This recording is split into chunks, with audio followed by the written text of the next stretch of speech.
আজ মৌলিবাজার উদ্দেশ্যে রওনা দিলাম। কয়েকটি মন্দির ঘুরে দেব এবং সেই সাথে পবিত্র মুহূর্তগুলো আপনাদের সাথে ভাগ করে নেব, তাই আপনারা অবশ্যই পুরো ব্লগের সাথে থাকবেন। সিএনজি করে গাজীপুর থেকে স্কুল চুমনি, সেখান থেকে ব্রাহ্মণবাজার, তারপর অসীম দাদা আর আমি একসাথে রওনা দিলাম মৌলিবাজারের পথে।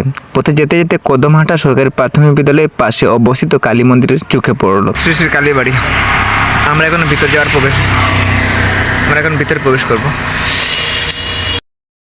এটা হচ্ছে ভৈরবতলি, এটা আছে অফিস কক্ষ। আমরা আরও সামনে যাওয়ার চেষ্টা করি, আর মনে হলো আগে এখানে একটু প্রবেশ করি। মন্দিরে ঢুকতেই এক শান্তি আর সৌন্দর্য হৃদয় ছুঁয়ে গেল। কালী মন্দিরের পাশে রয়েছে শিব মন্দির। দুটি মন্দিরের সৌন্দর্য সত্যি দেখার মতো। পাশে এক সুন্দর নাট মন্দির ছিল। ভক্তি আর প্রার্থনা করলাম, চারপাশ ঘুরে দেখলাম, মনটা যেন এক আলাদা প্রশান্তির ভরে গেল। বর্তমানে আমি আর অসীমদা রয়েছি কদমহাটা। এখানে কালী মন্দির আর শিব মন্দির আমরা দর্শন করি, আর এটা দেখার পরে আমরা মৌলিবাজার উদ্দেশ্যে রওনা দিব। আসলে এই মন্দিরটা রাস্তার পাশে থাকার কারণে আমরা চোখ অটোমেটিকভাবে আইছে। ভিতরে প্রবেশ করার পর এতটা সৌন্দর্য, আসলে আমরা যদি এখানে না আইতাম তাহলে অনেকটা মিস করতাম। এরপর আমরা রওনা দিলাম মৌলিবাজারের লোকনাথ মন্দিরের উদ্দেশ্যে। চাঁদনি ঘাটে পৌঁছে মনে হলো ইমন দাদাকে একটা কল করে, যদি আশেপাশে থাকে তাহলে দেখা হয়ে যাবে। কল করতে কিছুক্ষণের পরে ইমন দাদা আগমন। একসাথে লোকনাথ মন্দিরে প্রবেশ করলাম আমরা। আমি অসীমদা আর ইমনদা, আর আজকে আমি আর অসীমদা মৌলিবাজারে কয়েকটা মন্দির ঘোরার চেষ্টা করি। আর অলরেডি আমরা দুইটা মন্দির শেষ।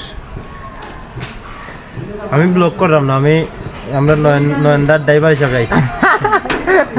বাইক চালাইলাম তার লগে আছে, কোনো ব্লগ কিছু নাই, মানে এটা ছাড়ি দিচ্ছি আমি। না আইব ব্লগ আইব, খুব ধামাকা ভাবে আইব। ইওর ধামাকা মানুষে তো আমার এখন বলেই দিই আস্তে আস্তে। সমস্যা হইল গিয়া কিছু সমস্যা থাকার কারণে, মানে অসুস্থ, এরপরে আরো কিছু সমস্যা থাকার কারণে আসলে রেগুলারলি ভিডিও আপলোড দিতে পারলাম না।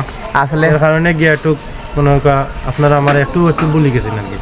না দাদা আবার ঠিক হয়ে যাব, আপনারা একটু যদি চাইলেন আমার দিকে তাহলে ঠিক হয়ে যাব।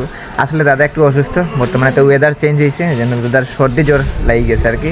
এটার একটাই প্রভাব আর কি, দাদা বিয়ে করে নাকি তাহলে এটাই প্রভাব পড়ছে। যাই হোক, খুব তাড়াতাড়ি দাদা সুস্থ হইব আর কি। এই মন্দিরের সাথে আমার এক বিশেষ আবেগ জড়িত আছে। গত বছর রামনবমী পূজার সময় এখানে অনেক আনন্দ মুহূর্ত কাটিয়েছিলাম, তাই মন্দিরে প্রবেশ করতে সেই স্মৃতিগুলো আবারও মনে ভেসে উঠল।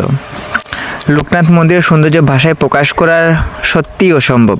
বিশাল নাট মন্দির, পাশে দৃষ্টি আকর্ষণ শিব মন্দির, সব মিলিয়ে এক অপূর্ব পরিবেশ। ভাবলাম শিব মন্দিরের একবার চারদিক চক্কর দিয়েই আসি। সেই মুহূর্তটা ছিল সত্যি অন্যরকম অনুভূতি। আসলে আমরা একটা রাউন্ড পদার্পণ করি আর কি। ওয়াও, দেখতে কিন্তু অসাধারণ, সেরা লাগে।